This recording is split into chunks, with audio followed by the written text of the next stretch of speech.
પ્રણામ વિદ્યાર્થી મિત્રો, માધવ વિદ્યા સંકુલ ઓનલાઈન ટીચિંગમાં આપનું હાર્દિક સ્વાગત છે।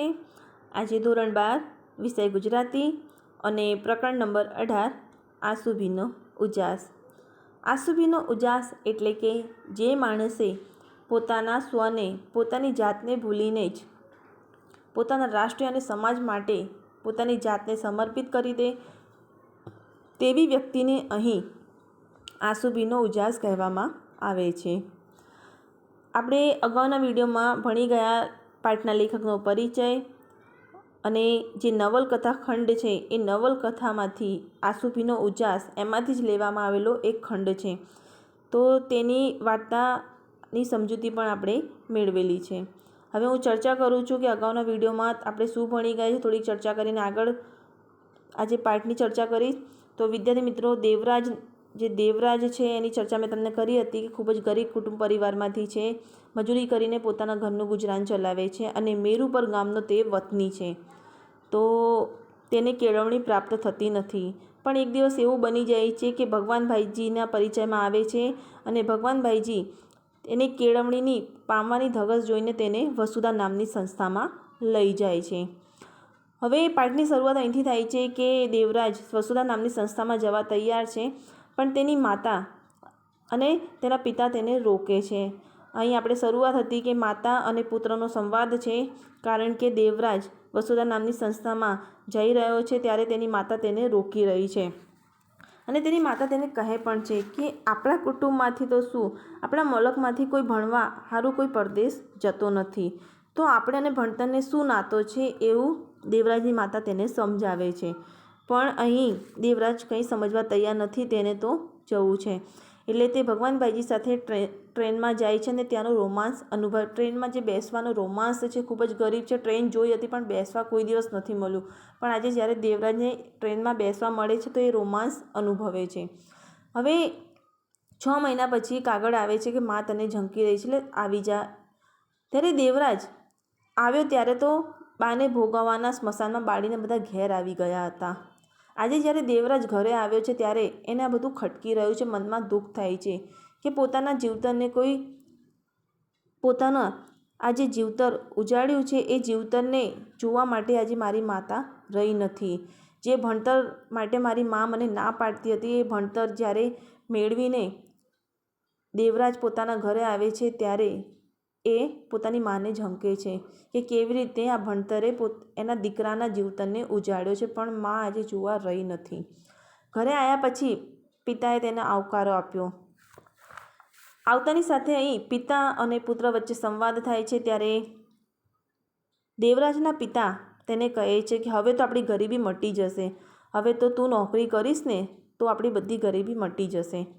પણ અહીં દેવરાજ પિતા સામે જોઈ રહ્યો, એને કાંઈ જ નહીં કીધું, કારણ કે તે વસુધા નામની સંસ્થામાં જે કેળવણી પામીને આવ્યો છે એ કેળવણી પામ્યા પછી અહીં દેવરાજ પોતાનું જે ગામ છે મેરુપર તેને ફરીથી નંદનવન બનાવવા માંગે છે, એટલે અહીં દેવરાજ ચૂપચાપ રહે છે। આગળ પિતાએ કહ્યું કે તારી નાની બહેન વિજુ છે તે 4 ચોપડી ભણી હતી અને એના માટે નાથમાં 4 ચોપડી ભણેલો મૂર્તિઓ ખૂબ જ મુશ્કેલથી મળે છે।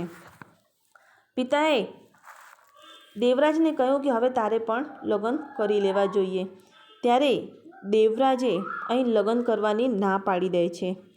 ત્યારે દેવરાજના પિતા તેને સમજાવે છે કે જો તું લગ્ન નહીં કરે તો નાથમાં કેવી કેવી વાતો થશે અને કહેશે, નાથવાળા કહેશે કે દીકરો તો બગડી ગયો છે। વિદ્યાર્થી મિત્રો, પેજ નંબર 92માં આવી જઈએ। આગળ હવે હું ચર્ચા કરું। બગડી ગયો છે, નાથમાંથી નીકળી ગયો છે, વંઠી ગયો છે। વંઠી જવું એટલે કે અંકુશમાં ન રહેવું। રૂઢિપ્રયોગમાં પૂછાય છે, મોસ્ટ આઈએમપી છે। વટલાઈ ગયો એટલે કે ભ્રષ્ટ થઈ ગયો છે, રૂઢિપ્રયોગમાં અહીં પૂછાય છે। આ બંને રૂઢિપ્રયોગ યાદ રાખજો। હું બધુંય જાણું છું, દેવરાજે એવું કહ્યું, પણ બાપુ આવી ટીકા સામે ટકી રહેવાના સંસ્કાર મને મળ્યા છે। આવી જો મારી ટીકા થાય નાથમાં તો તેની સામે જવાબ વાળવાની, તેની સામે ટકી રહેવા માટે હું કેળવાયો છું, એવો જવાબ દેવરાજ પોતાના પિતાને આપે છે। પ્રભુને હવે કેટલું ભણવાનું છે? બાપુએ થોડીક વાર મૌન રહીને આ પ્રશ્ન કર્યો। પ્રભુ અહીં દેવરાજનો નાનો ભાઈ છે। તો દેવરાજે જવાબ આપ્યો, 1.5 વર્ષ પછી તો એ નોકરી કરશે ને? પિતાએ પૂછ્યું।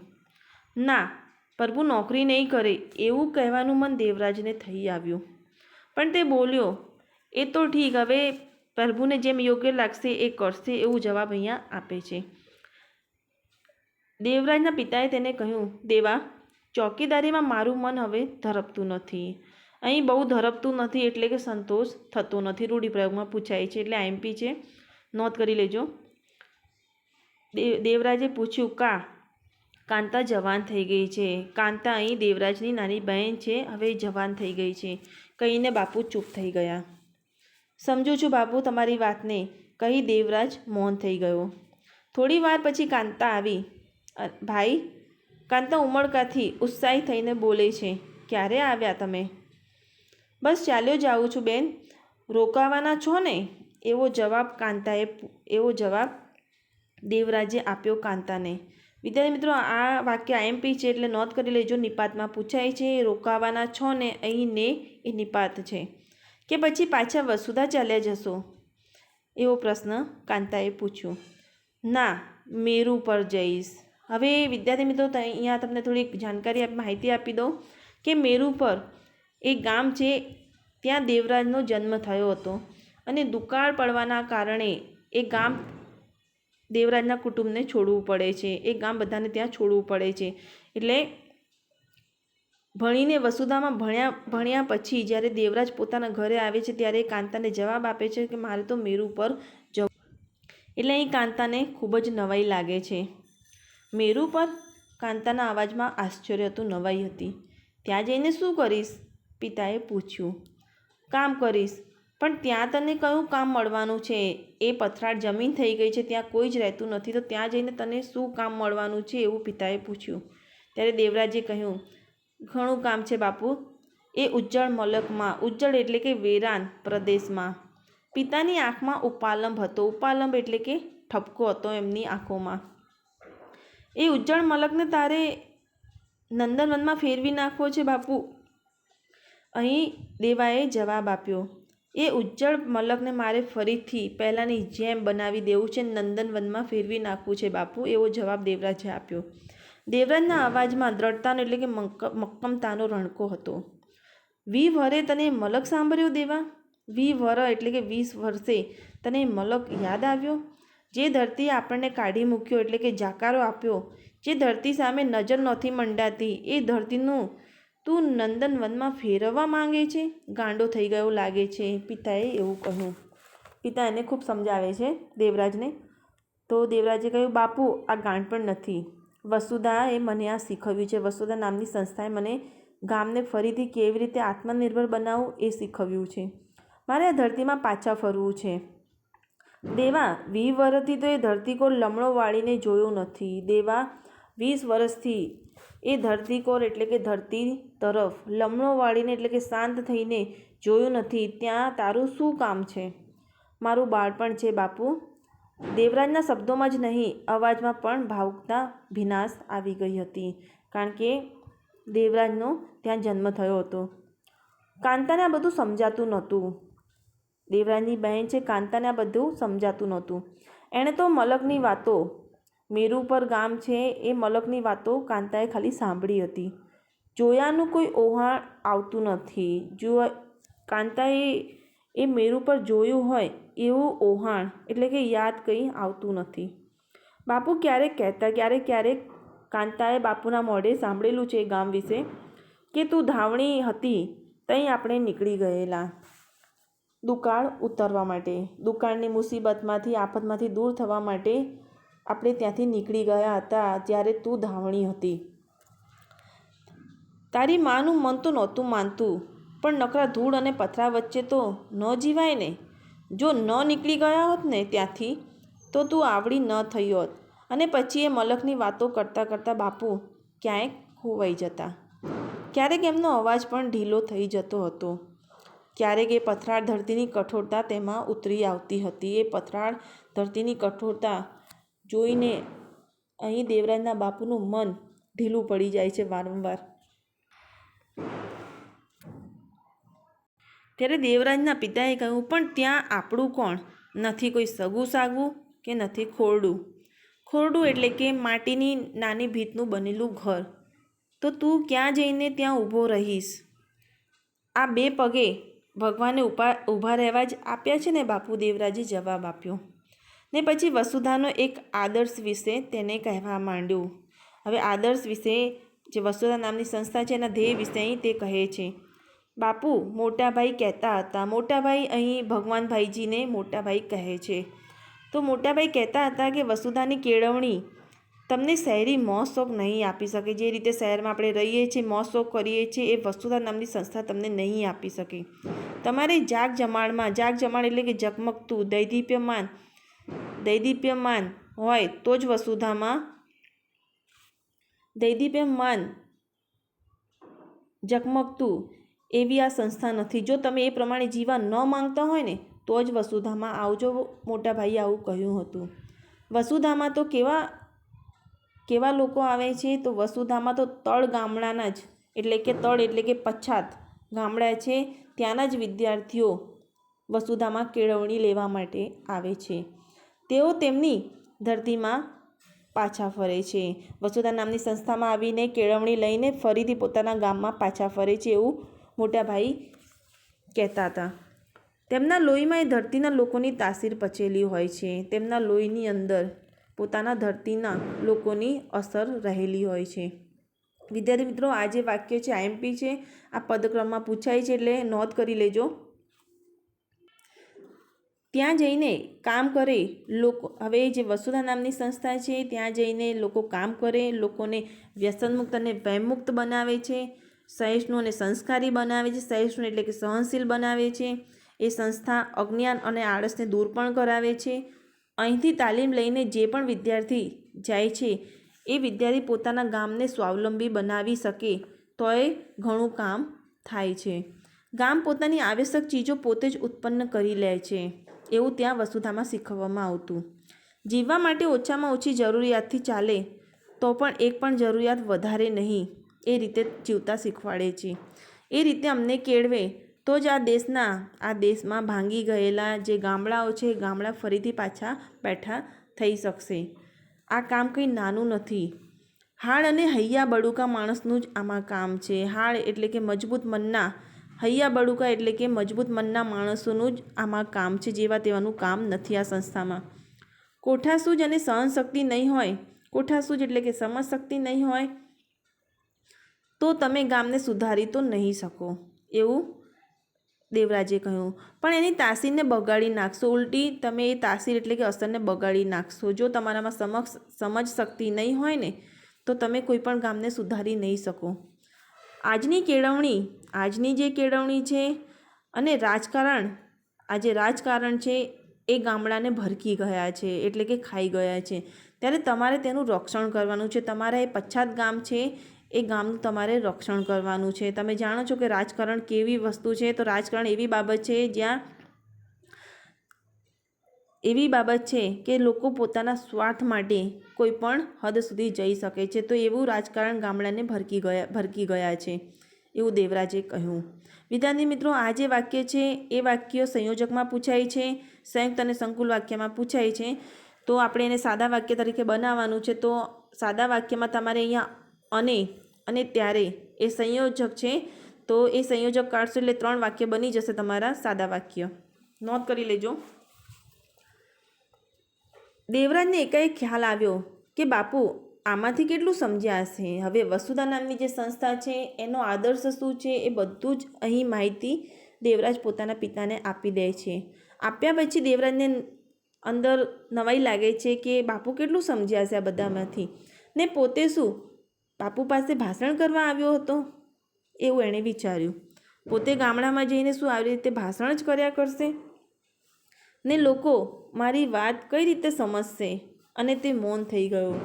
તો જે બાપુને દેવરાજે વસુધાનો આદર્શ સમજાવ્યો છે તેણે નવાઈ લાગી કે શું આ રીતે દરેક જગ્યાએ ભાષણ જ કરીશ, લોકો મારી વાત કેટલી હદ સુધી સમજી શકશે, એ નવાઈ લાગે છે.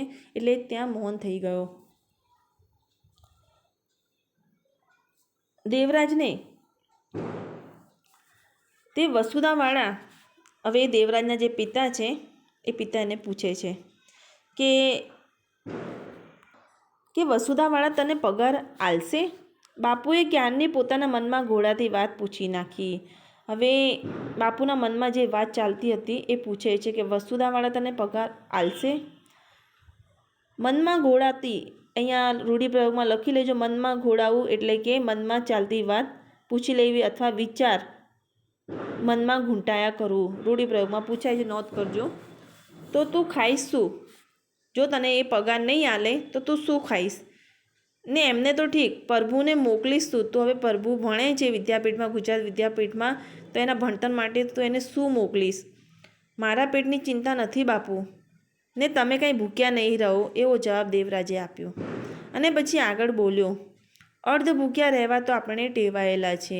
અડધા ભૂખ્યા રહેવા માટે આપણે ટેવાયેલા, કારણ કે ખૂબ જ ગરીબી જોઈ છે. એક ટંકનું જ ખાવા મળતું અને બીજા ટંક તો આપણે ભૂખ્યા જ રહ્યા છે. બાપુ, આપણે 20 વર્ષ પહેલાં મેરુ પરથી નીકળ્યા ત્યારે ક્યાં પેટ પૂરતું ખાવાનું મળતું હતું? તો અહીં દેવરાજે જવાબ આપ્યો, એ સમય જુદો હતો. દુકાળ હતો, ત્યાં દુકાળ પાર ઉતરવો હતો, દુકાળની આફતમાંથી દૂર થવું હતું, તમને સૌને જીવાડવા હતા. તો બસ મારે આ મેરુ પરને જીવાડવું છે, એવો જવાબ દેવરાજે આપ્યો. પણ અત્યારે ક્યાં દુકાળ છે? દુકાળ કંઈ ધરતી પર જ નથી પડતો બાપુ, માણસ પર પણ પડે છે. દેવરાજે કહ્યું, માણસના હૃદયમાં પણ દુકાળની ભીષણતા હોય છે. માણસનું જે હૃદય છે એ હૃદયમાં પણ દુકાળની ભયંકરતા હોય છે. મારે માણસના મનમાં પડેલા દુકાળને દૂર કરવો છે અને ત્યાં લીલી ગ્રોને ઉગાડવી છે. લીલી ગ્રો એટલે કે ઘાસને મારે ત્યાં ફરીથી ઉગાડવી છે. અને પછી એકાએક સભાન થઈ જાય છે. પોતે બહુ ભાવુક બનીને બોલી રહ્યો છે. અહીં ખૂબ જ ભાવુક થઈ જાય છે દેવરાજ અને બોલે છે, અને બાપુ તો આવનારી આર્થિક સમસ્યાને કેમ પહોંચી વળાશે તેની ચિંતામાં છે. બાપુ તો વિચારમાં જ છે કે જે આર્થિક સમસ્યા છે એને કઈ રીતે પહોંચી વળવું એની ચિંતામાં ડૂબ્યા રહે છે. એટલે તે આગળ બોલ્યો, બાપુ, પ્રભુ સ્નાતક થઈ જશે, એનો ખર્ચ એ ત્યાં કામ કરીને પણ મેળવી લેશે, એવો એ જવાબ દેવરાજ પોતાના પિતાને આપે છે. વળી મોટા ભાઈ પણ તેને થોડીક રકમ મોકલે છે. મોટા ભાઈ એટલે અહીં ભગવાન ભાઈજી છે, એ થોડીક રકમ મને મોકલે છે, એટલે ખર્ચો આપણો આ રીતે ચાલશે, એવો જવાબ દેવરાજ પોતાના પિતાને વાળે છે. કાંતા ઓરડીના બારણામાં બેઠી બેઠી ખીચડીમાંથી કાકરા વીણતી વીણતી આ સાંભળી રહી હતી. તેને થતું હતું, ભાઈ મેરુ પર ન જાય તો સારું. આ બધી જે પિતા અને પુત્રનો જે સંવાદ છે એ કાંતા બારણાની પાસે બેઠી બેઠી બધું સાંભળી રહી હતી. અને તેને મનમાં થયું કે ભાઈ આ વખતે મેરુ પર ન જાય તો કેટલું સારું. આટલું ભણ્યા પછી, આટલી વગવાળા એટલે કે લાગવગ ધરાવનારા થયા પછી તેઓ કોઈ સારા ઠેકાણે નોકરી કરે તો ઘણું સારું. અને તે પોતાના વિચારોને વ્યક્ત કર્યા વગર ન રહી શકી. એના જે વિચાર મનમાં ચાલતા હતા એ કયા વગર રહી ન શકી. ભાઈ, બાપુ ઠીક કહે છે. દેવરાજે કાંતા સામે જોયું, જાણે ઠપકો આપતા હોય ને અને કહેતો હોય, તું એ કાંતા બાપુની ગાડીએ બેસી ગઈ છે. આ વાક્ય નિપાતમાં પૂછાય છે, અહીંયા અંડરલાઈન કરી લેજો. તું એ કાંતા, અહીં ય ઉપર ભાર આપવામાં આવ્યો છે કે તું એ કાંતા બાપુની ગાડી પર બેસી ગઈ છે, એટલે કે એમની વાતોમાં તું હામાં હા કરે છે. તારા પહેલા શ્વાસ મેરુ પરની હવામાં જ લેવાયા છે. તારો જન્મ પણ મેરુ પરમાં જ થયો છે, એવું દેવરાજે કહ્યું. મારી વાત ન ગમી ને ભાઈ? કાંતાએ પૂછ્યું. તારી વાત ગમે એવી છે, પણ કાંતા મારે તને ખોટું લગાડવું પડશે. તારી વાત મને ગમે છે, પણ મારે તને અહીંયા ખોટું લગાડવું પડશે. એટલે તમે કહેવા શું માગો છો, એવું છેવટે કાંતા પોતાના ભાઈને પૂછે છે. તો વિદ્યાર્થી મિત્રો, હવે તમને ખ્યાલ આવી ગયો હશે કે વસુધા નામની સંસ્થાનું કાર્ય શું છે. ભગવાન ભાઈજી તેને લઈ જાય છે, તેને કેળવણી અપાવે છે. અહીં તમે પિતા અને પુત્રનો સંવાદ પણ જોઈ ચૂક્યા છો. દેવરાજની ઘરની પરિસ્થિતિ કેવી ખરાબ છે, ગરીબ છે, અને તેના જે પિતા છે કેટલા ચિંતામાં રહે છે. તેના ભાઈ અને બહેનના લગ્ન કેવી રીતે થશે, તેમનું ભણતર, તેમનો ખર્ચો કઈ રીતે તો ઉપાડીશ, એ બધી જ ચર્ચા આપણે આ પાઠમાં અહીં ભણ્યા છે. તો વિદ્યાર્થી મિત્રો, હવે નેક્સ્ટ વિડીયોમાં આપણે આગળ ભણીશું. તો પ્રણામ.